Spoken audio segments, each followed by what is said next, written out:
Rest in peace to Akira Toriyama.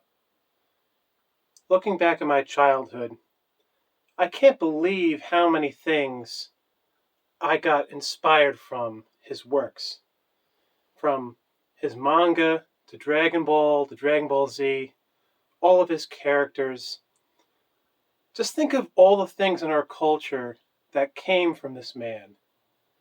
I didn't even know this man personally, but I felt like I knew quite a bit about him, quite a lot about him though, through his characters.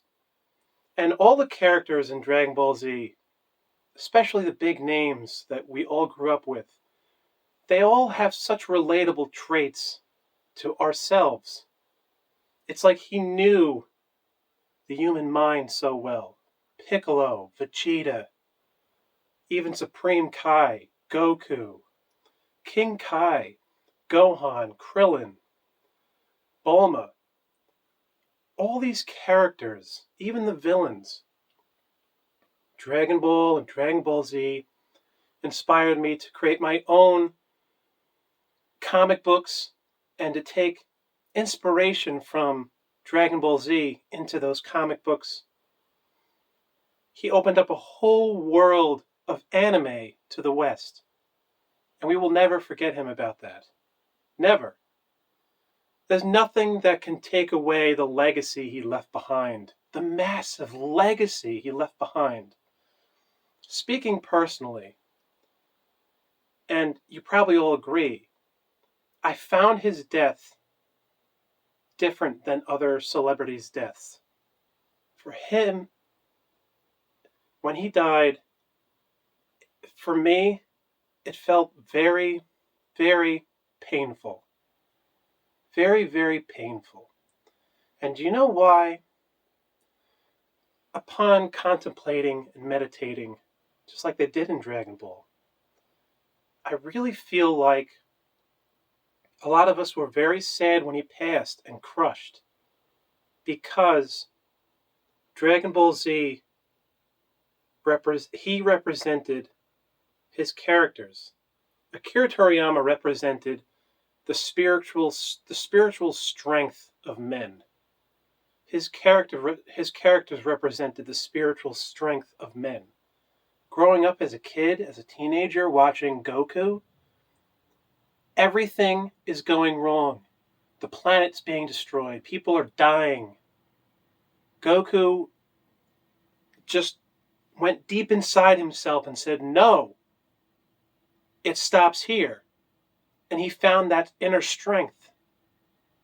That is Akira Toriyama. That is what the legacy he gave us, he gave ourselves, to never give up. His characters didn't. Every time the biggest, baddest villain in Dragon Ball Z appeared, it always seemed like they were never going to fucking defeat him. And they did. And we did too. We followed Akira Toriyama on his journey in life. Everything he created was about stuff that happened to him, or stuff that was relatable to everybody. And he brought all that together.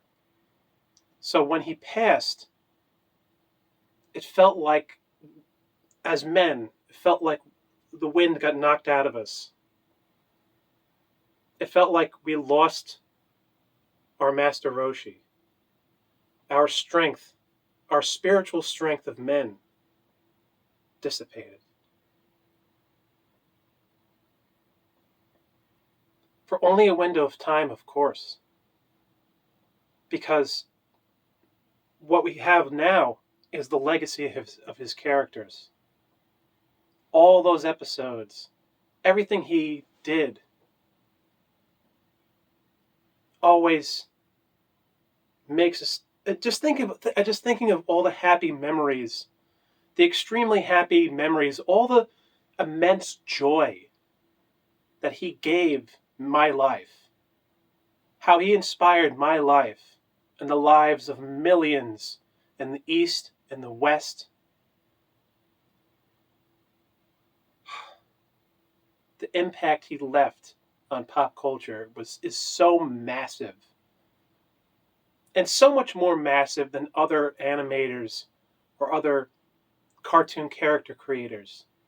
He really was the master. I mean, his passing to us, it's like, it's just like how Goku had to go to heaven during the Buu saga, and no one wanted to see him go. And Baba the witch and Goku said, I have to go. And we didn't want to let him go. And we still won't. Because his legacy lives on. And his legacy will live on through us, the fans. Not just fans of Dragon Ball Z, but the culture at large. For the kind of inspiration he gave us all. We have lost our Master Roshi. And it's very sad. And it was just so painful hearing his death. Because he didn't complete the story of Dragon Ball Super. It wasn't done yet. It's just very difficult to move on past this. Because he was his characters were such a huge part of our lives. And now they still are. We will never forget you. Thank you so much for enriching my life. Thank you so much for bringing so much joy to all of our lives. Thank you for everything. Thank you. Rest in peace. You will never be missed.